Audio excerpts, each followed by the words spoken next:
Nah, jadi untuk organ jantung sendiri adalah salah satu organ yang paling penting atau paling vital di dalam tubuh kita. Permasalahannya di situ ya dok ya? Ya, sesuai dengan namanya penyakit jantung koroner. Jadi penyakit jantung yang diakibatkan adanya gangguan di pembuluh darah koroner.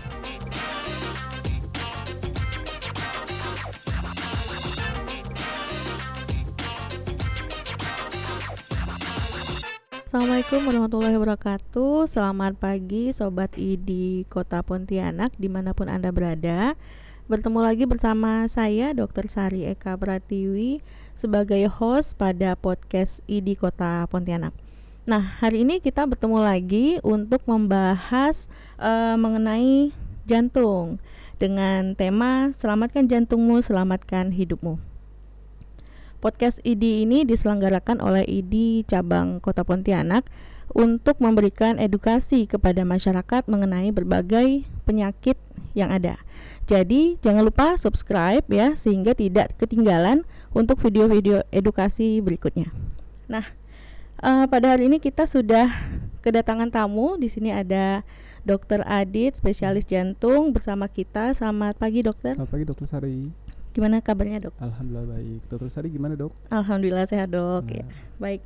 Nah, mungkin kita akan perkenalkan dulu ya dok ya. Dokter Adit ini sehari-hari bekerja di mana dok? Di RSUD Kota Pontianak di Rumah Sakit Sultan Syarif Muhammad Al-Qadri. Ya, prakteknya mulai jam berapa dok? Dari pagi sesuai jam PNS, dari pagi sampai sore. Setiap hari dok? Setiap hari, Senin sampai Jumat. Ya baik, jadi sibuk sekali dokternya ya, pagi sampai sore di rumah sakit. Kalau di klinik ada juga dok praktek gitu? Ada praktek. Itu malam atau sore dok? Sore dan malam. Kalau boleh tahu dok di mana dok? Kalau sore saya di Rumah Sakit Islam Yarsi, kalau malam di Rumah Sakit Anugerah Bunda Katulistiwa. Wah baik, terima kasih dokter. Nah baik, mungkin Sobat ID ini sudah tidak sabar nih dok mendengarkan penjelasan dari dokter mengenai penyakit jantung. Tapi sebelum kita membahas penyakit jantung, mungkin kita ada baiknya membahas dulu organ jantung itu fungsinya apa. Silakan dokter. Nah, jadi untuk organ jantung sendiri adalah salah satu organ yang paling penting atau paling vital di dalam tubuh kita, di mana organ jantung ini berfungsi untuk memompakan darah ke paru-paru ataupun ke seluruh tubuh, di mana apabila terjadi gangguan pada organ jantung tersebut akan mengakibatkan turunnya aliran darah ke paru-paru menurun ataupun aliran darah ke seluruh tubuh menurun, sehingga akan menimbulkan keluhan itu bisa mulai dari sesak nafas, kepalanya pusing, sampai dengan kaki bengkak ataupun cepat capek. Mungkin seperti itu dokter. Iya, karena jantung ini sebagai pompa ya dok ya, membawa darah ke seluruh tubuh dan ke paru-paru itu dok ya. Nah darah ini kan membawa berbagai nutrisi dan oksigen ya dok ya, sehingga gejala-gejala yang mungkin muncul kalau ada gangguan ini apa saja dok? Ya, jadi gejala-gejala yang mungkin muncul, gejala yang biasanya sering ditemukan itu tadi sesak nafas. Sesak nafas karena pompa aliran darahnya tidak lancar, baik itu ke paru-paru ataupun ke seluruh tubuh.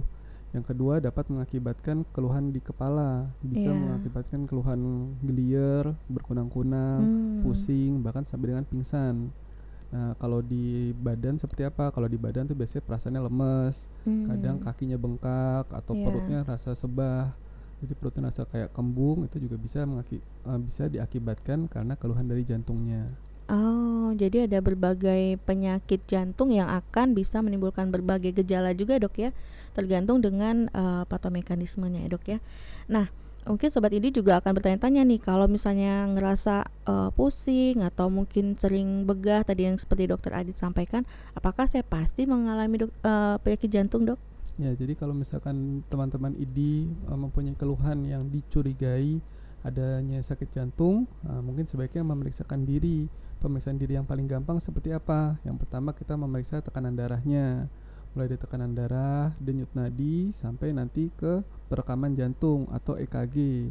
Jadi nanti dari hasil pemeriksaan tersebut kita bisa mengarahkan ini lebih ke arah penyakit jantung atau penyakit lain yang serupa. Tadi misalkan perut begah kan biasanya kadang-kadang disangka mah, tapi kadang-kadang jangan-jangan itu bukan begah yang biasa, tapi begahnya karena sakit jantung, itu juga bisa seperti itu. Nah jadi tidak boleh juga self diagnosis ya dok ya. Betul jadi sekali dokter. kira-kira gejalanya kayaknya ada nih di googling ya dari Google, terus ada gejala-gejala kayaknya saya ini deh, nggak boleh ya dok ya? Ya, jadi nanti kalau googling sendiri jadi ketakutan sendiri, nanti Iya. malah kedepannya kurang baik. Jadi sebaiknya Mm-mm. segera berkonsultasi dengan ahlinya Iya, gitu.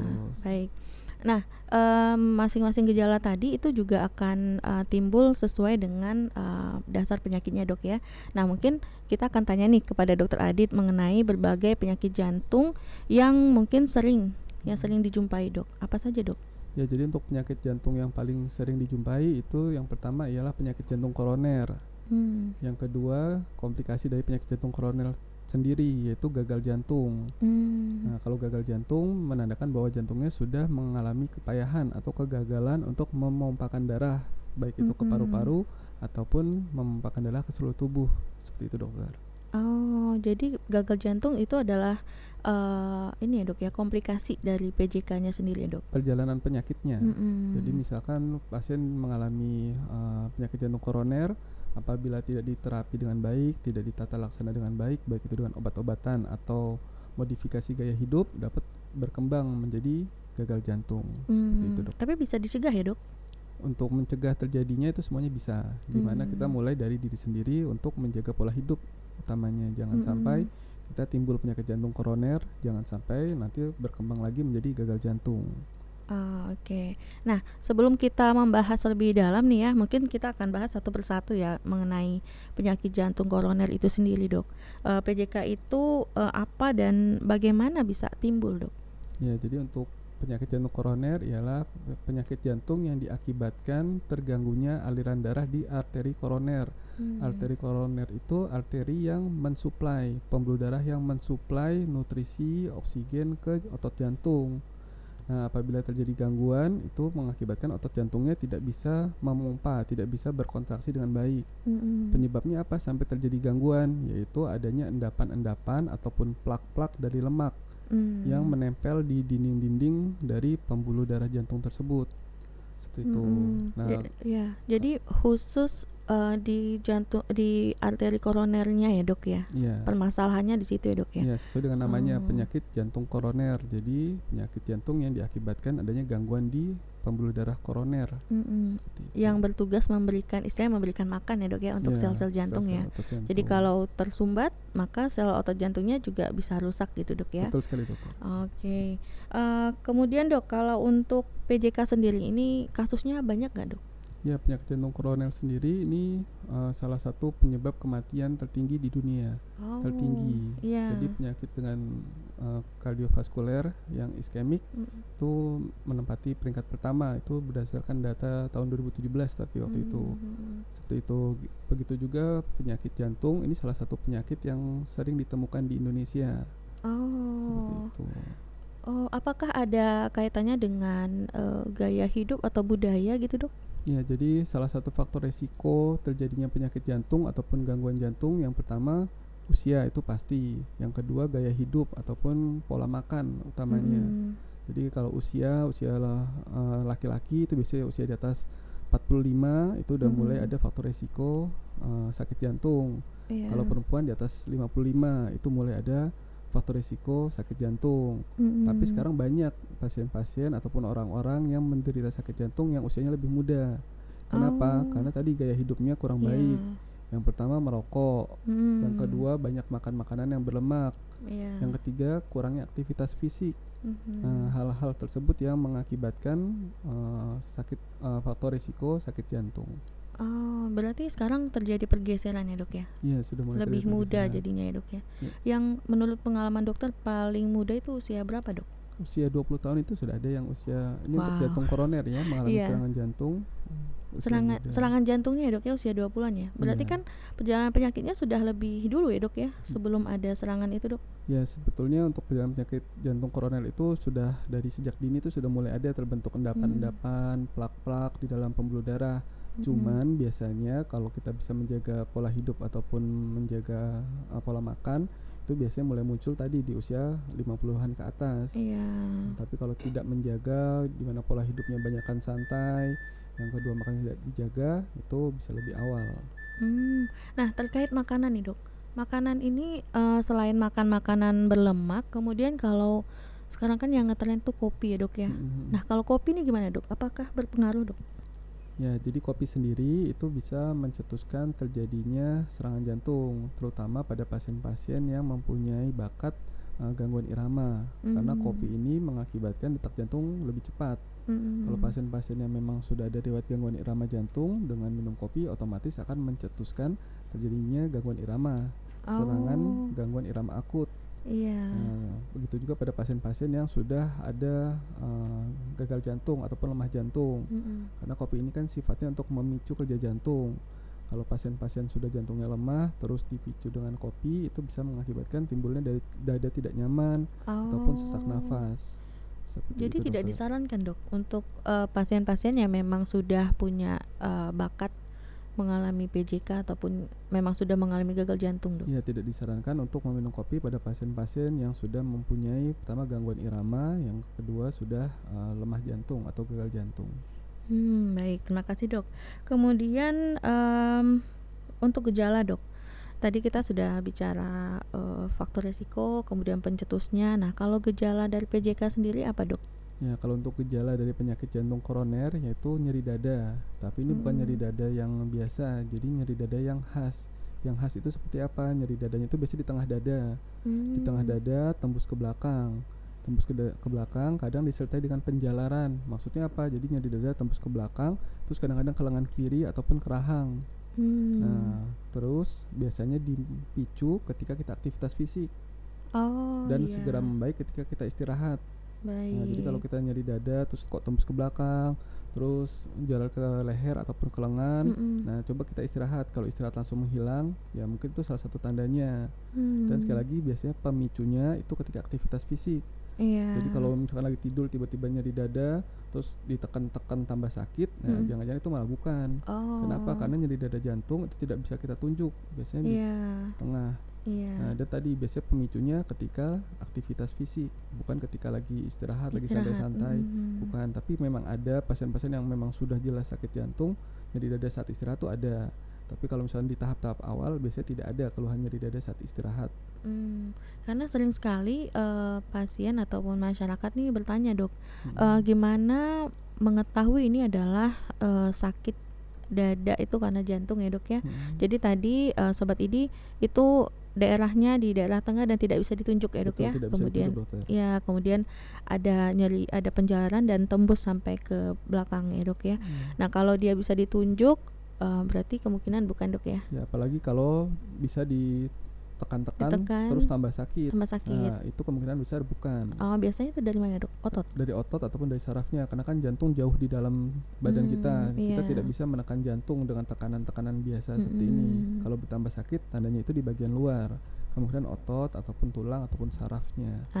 Nah ini info yang sangat ini ya penting ya sobat ID ya. Kalau merasakan gejala-gejala seperti itu jangan jangan sungkan-sungkan, segera dibawa ke fasilitas kesehatan yang terdekat. Nah kalau gagal jantung sendiri dok, tadi kita ngomongin PJK. Kalau gagal jantungnya gejala seperti apa dok? Kalau untuk gejala gagal jantung, yang pertama sesak nafas.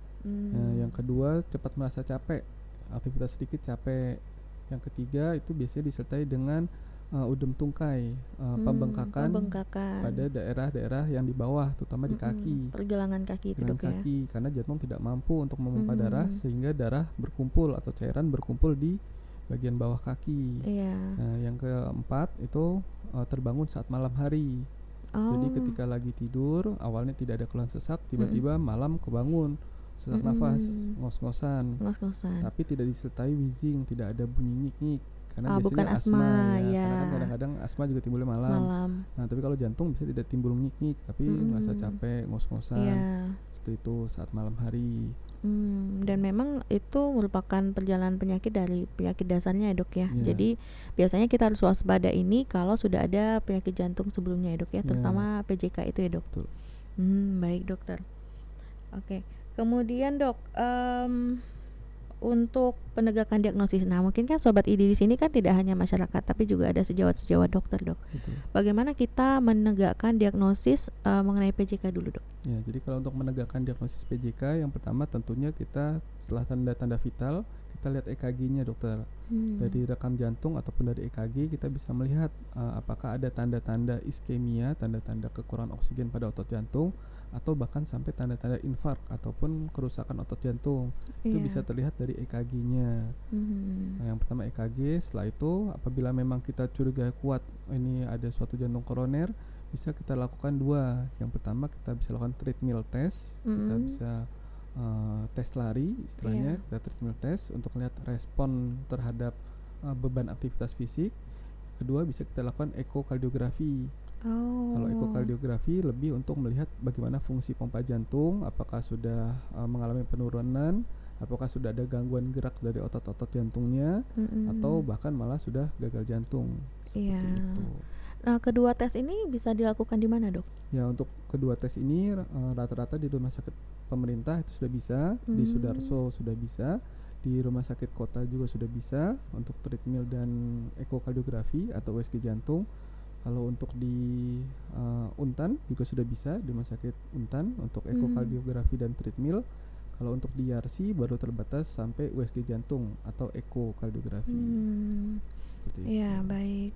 Nah, Sobat IDI, jangan kemana-mana ya. Nanti kita akan lanjutkan lagi pembahasan mengenai tadi ya alur diagnosis dan tata laksana dari pasien jantung koroner dan gagal jantung.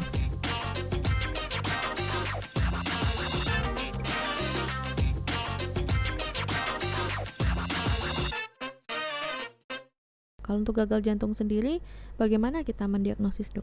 Ya, jadi untuk gagal jantung sendiri kita mendiagnosis mulai dari keluhan tadi. Tadi kan dokter menyinggung masalah olahraga. Nah, kalau bulan puasa atau mungkin pada pasien PJK dan gagal jantung, mungkin apakah ada kondisi khusus untuk aktivitas fisiknya, Dok?